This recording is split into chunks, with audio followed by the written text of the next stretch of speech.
What's going on, everybody? Today I'm going to give you a quick demonstration on how to use this kwikset lishi. It's for our KW1 keyway, very common keyway on residential locks here in America. So we're going to start by grabbing our lishi. We got our lock in a vise. We have that lock locked. It's a deadbolt lock, of course. So one thing I'm going to point out before we get started is to possess one of these tools, you should either be a locksmith or some sort of security professional. It's not something just to go off and buy online, and that this is a tutorial how to use this tool. Please use caution, use it safely. Thank you. So what we'll do is we're going to take our keyway, get our lishi in there. You notice our little pick tool there sticking up. A lot of times that will get in the way. They're not fragile, but you don't want to break it, so make sure it's nice all the way recessed into the lock. Should be no movement. Should see no gaps. Sometimes I'll see people try to pick them and they're like that. It's not going to work for you. So all the way in the lock.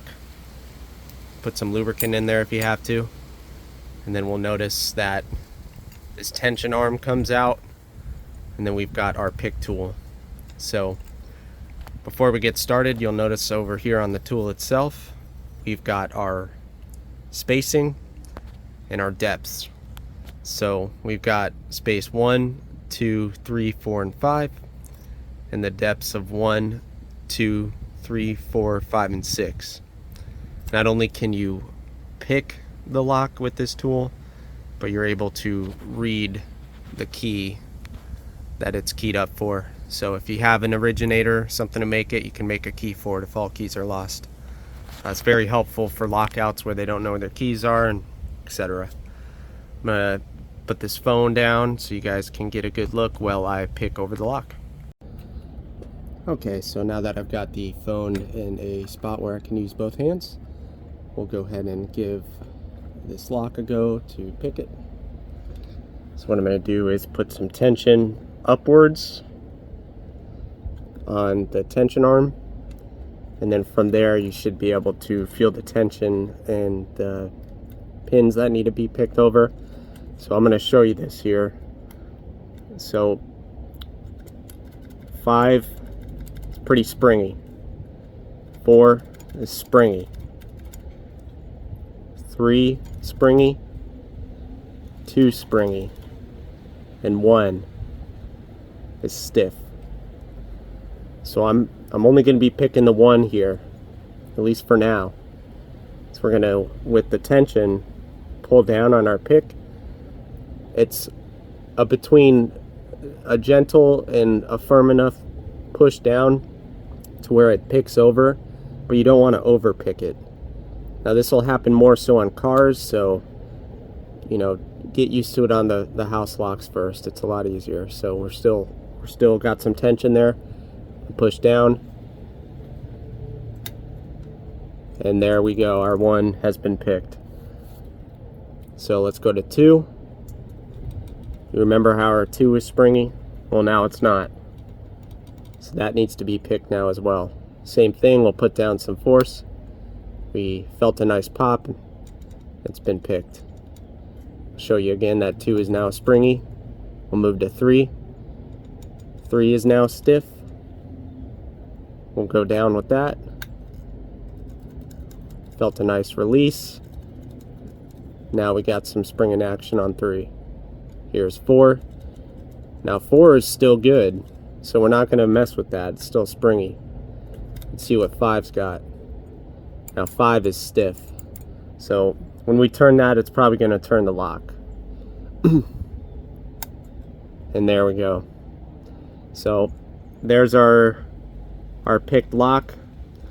Now we can go ahead and decode said lock and see what we come up with. Okay, now our lock is picked over. I'm going to do it at a different angle to show you how we read it. Now, since it's already picked, I don't have to continue to apply tension. Just be aware, like especially cars, the locks spring back on their own, so you will have to keep that tension. But this is what we're going to do to read. So it's been picked over. Now each pin should rest at the right level. So what I'm going to do is where I get this pick to rest at, it's going to line up with those depth numbers I showed you earlier. We're going to write those down. So our number 1 says it should be a 2. I'm going to write down number 2 really quick.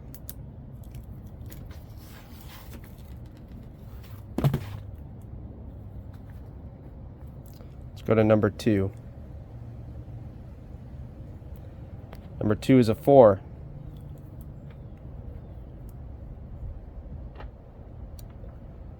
Number 3 is a 4. Number 4 is a 5. Number 5 is a 4 as well. So I get the readings of 2, 4, 4, 5, 4. 2, 4, 4, 5, 4. Now if that's correct, I could go ahead and make a key. Should be able to put it in that lock, get it to successfully turn open. However, I do have the originals for this with the code stamped on the back. Let's see if they match. 24454. Well, that's what I read on that lishi, so they are very accurate tools. Practice makes perfect, like everything. If you can't get the hang out of it, just keep trying. Thanks, I hope this helps.